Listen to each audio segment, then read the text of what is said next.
Salam saudara yang dikasihi oleh Yahweh, kita bersyukur di minggu ketiga bulan Mei ini masih diberikan kuat dan sehat, dan kita mau dengarkan firman Yahweh. Namun sebelumnya kita berdoa. Bapa dalam surga yang kami sembah dalam nama Yesus HaMasiah, hati kami penuh rasa syukur kepadamu atas kemurahan-Mu, kebajikan-Mu yang telah Engkau berikan dalam hidup kami. Dan saat ini kami mau dengarkan firman-Mu.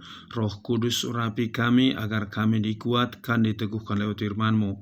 Kami sambut firman-Mu dalam nama Yesus HaMasiah kami berdoa. Haleluya, amin. Pada kesempatan ini saya akan bawakan firman di dalam Kisah Rasul pasal 2 ayat 1-4 yang berbunyi demikian. Roh Kudus dicurahkan. Dan ketika hari Pentakosta tiba, dengan sekata mereka semua terus berada bersama-sama. Dan tiba-tiba datanglah suatu bunyi dari langit seperti angin kencang yang menderu dan memenuhi seluruh rumah tempat mereka sedang duduk. Dan tampaklah kepada mereka lidah-lidah seperti api yang bertebaran dan hinggap di atas mereka masing-masing. Dan mereka semua dipenuhi oleh Roh Kudus dan mulai berbicara dalam bahasa-bahasa yang lain, seperti yang Roh itu terus-menerus memberikan kepada mereka untuk mengucapkannya. Di minggu ketiga ini kita memperingati hari Pentakosta, artinya hari pencurahan Roh Kudus. Dan kita tahu Yeshua HaMasiah sudah mati di atas kayu salib menebus dosa manusia, dan setelah dia bangkit dari kematian pada hari ketiga dan tidak langsung naik ke surga, tetapi masih berada di bumi selama 40 hari. Baru setelah dia 40 hari naik, 10 hari kemudian barulah terjadi pencurahan Roh Kudus. Hari ini seberikan temanya, pentingnya Roh Kudus bagi manusia. Sekali lagi, pentingnya Roh Kudus bagi manusia. Kenapa Roh Kudus itu begitu penting? Saudaraku, di dalam kitab Wahyu pasal 12 ayat 12, bagaimana iblis itu atau Lucifer itu dibuang dari surga ke bumi, dan dia tahu waktunya tinggal sedikit lagi, maka dalam waktu yang sedikit ini dia gunakan waktunya untuk menggoda, merusak iman manusia supaya tidak mengikuti kehendak Yahweh. Karena itulah kita perlu Roh Kudus, karena Roh Kudus itu diberikan menjadi penolong bagi kita untuk dapat melawan segala tipu muslihat daripada si iblis. Saudaraku, kita tahu ketika Yeshua HaMasiah naik ke surga, maka tadi saya sudah jelaskan 10 hari kemudian setelah dia naik baru tercurahlah Roh Kudus. Itu sesuai juga dengan kitab Yoel pasal 2 ayat 28-32, bahwa di akhir zaman ini akan dicurahkan Roh Kudus. Kita berperang melawan roh-roh jahat di udara.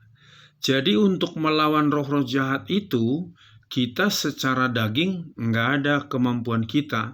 Makanya Roh Kudus itu dicurahkan agar kehadiran Roh Kudus di dalam diri seseorang, dia mampu melawan segala tipu muslihat daripada si iblis itu.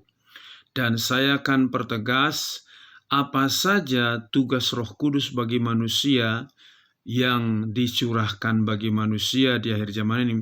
Pertama-tama tugas Roh Kudus adalah untuk menghibur manusia. Dikatakan dalam Yohanes pasal 14 ayat 16-17, aku akan mengutus penghibur kepadamu, yaitu Roh kebenaran. Kenapa perlu diutus Roh penghibur? Karena iblis membuat manusia selalu bersedih, berduka, memikirkan dosanya, masa lalunya, hal-hal yang akan datang, membuat manusia bersedih. Tapi dengan hadirnya Roh Kudus, manusia tetap ada sukacita terhibur. Yang kedua, apalagi tugas Roh Kudus bagi manusia, yaitu untuk mengajari kita tentang firman Yahweh. Dalam Yohanes 14 ayat 26, dikatakan, aku akan mengutus Roh Kudus yaitu penghibur, akan mengajari kamu dengan perkataan apa yang kukatakan kepadamu. Jadi kehadiran Roh Kudus itu ngajarin kita tentang firman Yahweh, mana yang perlu kita kerjakan, mana yang tidak perlu kita kerjakan, karena firman Yahweh itu memberikan petunjuk yang jelas kepada manusia. Jadi jika kita dipimpin oleh Roh Kudus, pasti kita taat pada firman Yahweh, bukan seperti Hawa ketika digoda oleh iblis, dia justru taat kepada peraturan atau suruhan daripada si iblis itu melalui ular. Dan kita tahu yang berikutnya, apalagi pekerjaan Roh Kudus bagi kita, yaitu memberikan kita air kehidupan. Di dalam Yohanes 7 ayat 35-36, dari lubuk hatinya akan mengalir air kehidupan, yaitu Roh Kudus. Jadi kalau kita memiliki Roh Kudus, ada semangat, ada sukacita yang ada dari dalam hati kita untuk melakukan sesuatu yang berkenan kepada Yahweh dan untuk dapat menolong sesama kita. Jadi kalau ada orang mengatakan saya penuh Roh Kudus, selalu ingin diperhatikan, itu sangat keliru. Karena orang yang dipenuhi Roh Kudus justru senang untuk menolong, melayani satu dengan yang lain. Karena itulah air kehidupan tadi. Jadi bukan air seperti biasa, tapi itu tindakan yang nyata bagaimana menolong sesama di dalam kebutuhannya, keperluannya. Yang berikutnya, apalagi yaitu tugas daripada Roh Kudus bagi kita, untuk memberikan kita buah-buah roh. Dalam Galatia pasal 5 ayat 22-23 dikatakan bahwa buah Roh Kudus kasih, sukacita, kelemah lembutan, dan seterusnya, ada 9 buah Roh Kudus. Jadi kalau kita sudah dipenuhi Roh Kudus, otomatis kita ada buahnya, ada kasih. Kalau kita juga dipenuhi Roh Kudus, kita membuahkan buah kasih, yaitu bermurah hati, berpanjang sabar, kuat menanggung segala sesuatu.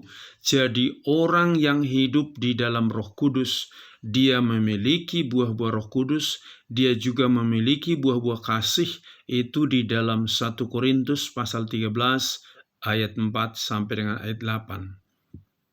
Saudaraku, kehadiran Roh Kudus dalam diri seseorang bukan sekedar hanya dipenuhi roh, tapi Roh Kudus juga memberikan kita karunia-karunia roh. Itu dalam 1 Korintus pasal 12 ayat 7 sampai dengan ayat 11. Salah satu karunianya adalah karunia hikmat pengetahuan, karunia membedakan bermacam-macam roh, karunia mengartikan bahasa roh, karunia mujizat, kesembuhan. Dan kita tahu sekarang ini sangat diperlukan karunia itu untuk melawan segala tipu muslihat daripada si iblis. Karena iblis berpura-pura seperti roh benar, tapi menyesatkan orang. Tapi jika kita memiliki Roh Kudus, kita memiliki karunia-karunia roh, yaitu membedakan bermacam-macam roh, sehingga kita tidak tertipu dengan tipu daya daripada si iblis itu. Jadi betapa pentingnya kita memiliki Roh Kudus itu. Kalau kita ada Roh Kudus, kita tahu orang mau berbuat jahat pun kepada kita, Roh Kudus akan beritahukan kepada kita apa yang akan direncanakan orang itu. Jadi sangat beruntung kita memiliki Roh Kudus itu. Kalau benar-benar kita dipenuhi Roh Kudus, kita bisa membedakan mana roh yang benar, mana roh yang salah menghadapi situasi sekeliling kita. Yang berikutnya, apalagi yang Roh Kudus kerjakan bagi kita, Dia akan memeteraikan kita menjadi milik Yahweh, itu dalam Efesus pasal 1 ayat 13-14. Jadi hanya orang yang sudah dipenuhi Roh Kudus dimeteraikan menjadi milik daripada Yahweh itu. Kalau hanya engkau percaya kepada Yesua, iblis pun percaya kepada Yesua. Tapi iblis nggak pernah menerima Roh Kudus, makanya dia selalu mengganggu manusia.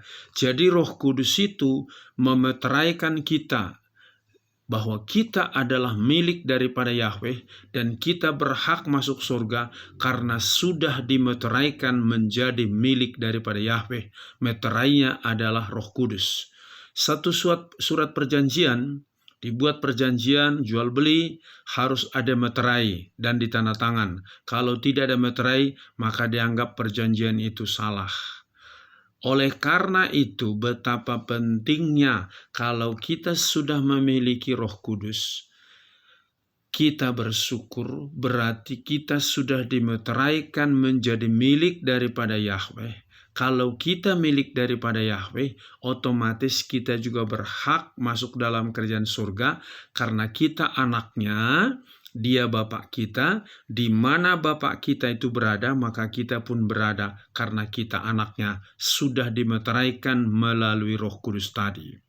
Selanjutnya, apalagi yang Roh Kudus kerjakan bagi kita, yaitu memberikan kita kemerdekaan. Dalam 2 Korintus pasal 3:17, Tuhan itu roh, dan di mana ada roh Tuhan, di situ ada kemerdekaan. Zaman sekarang banyak orang ketakutan, bimbang, cemas, gelisah. Itu pekerjaan roh jahat atau pekerjaan iblis. Tapi jika benar-benar ada Roh Kudus di dalam hatimu, mengurapi engkau hatimu selalu tenang, merdeka. Saya ambil contoh, ketika Stefanus dirajam pakai batu karena memberitakan Injil, dalam waktu dia dirajam, dia berdoa, hatinya tenang, merdeka. Dia berdoa, Bapa ampuni mereka karena mereka tidak tahu apa yang mereka perbuat. Itu bukti orang yang dipenuhi Roh Kudus, di mana ada Roh Kudus, di situ ada kemerdekaan. Sama seperti Paulus dan Silas ketika juga di penjara, disiksa dulu, dipasung kakinya, tetapi di dalam penjara mereka berdoa dan memuji Yahweh sehingga terjadi gempa bumi. Karena apa? Hatinya merdeka, tidak sakit hati. Jadi kalau engkau benar-benar hidup dalam Roh Kudus, punya uang tidak punya uang, dihargai orang tidak dihargai orang, hatimu tetap merdeka karena Roh Kudus yang memberikan kemerdekaan di dalam hatimu, sehingga engkau tenang, engkau damai, engkau bersukacita, engkau sehat. Karena firman Yahweh katakan hati yang gembira adalah obat yang manjur. Itulah kuncinya. Kalau kita hidup di dalam Roh Kudus, ada kemerdekaan. Kalau ada kemerdekaan, pasti gembira, pasti sehat. Saudaraku, selanjutnya, apalagi yang Roh Kudus kerjakan bagi kita. Roh Kudus itu untuk menempelak, menegur manusia tentang dosa, tentang kebenaran, tentang penghakiman. Artinya, kalau orang berdosa tidak bertobat, maka pasti masuk neraka. Jadi supaya orang berdosa ini bertobat, hiduplah dalam kebenaran, yaitu firman Yahweh, supaya nanti pada hari penghakiman tidak perlu takut, sebab sudah berjalan sesuai dengan firman Yahweh tadi. Maka Roh Kudus tadi menemplak kita, menegur kita supaya bertobat. Seperti Paulus dulu sebelum dia menjadi rasul, dia penganiaya jemaat, dia pembunuh, tetapi dia bertobat dan setelah itu dia memberitakan Injil. Dan yang terakhir, saudaraku, Roh Kudus itu memberikan kuasa kepada kita, itu di dalam Kisah Rasul pasal 1 ayat 8, kamu akan menerima kuasa kalau Roh Kudus turun ke atas kamu. Kamu akan menjadi saksiku, Yerusalem, Yudea, Samaria, sampai ke ujung bumi. Betapa kita beruntung memiliki Roh Kudus, karena Dia memberikan otoritas kuasa kepada kita, baik dalam hal keinginan daging kita, keinginan mata kita, harga diri kita, dibuang semua, sehingga kita menjadi contoh teladan bagi banyak orang, sehingga kita menjadi saksi kepada banyak orang. Sebagaimana yang Paulus setelah tadi mereka dalam penjara, tembok penjara itu runtuh, dan setelah itu mereka melayani kepala penjara itu dan membaptisnya sehingga bertobat. Jadi kita perhatikan di sini betapa pentingnya Roh Kudus bagi kita.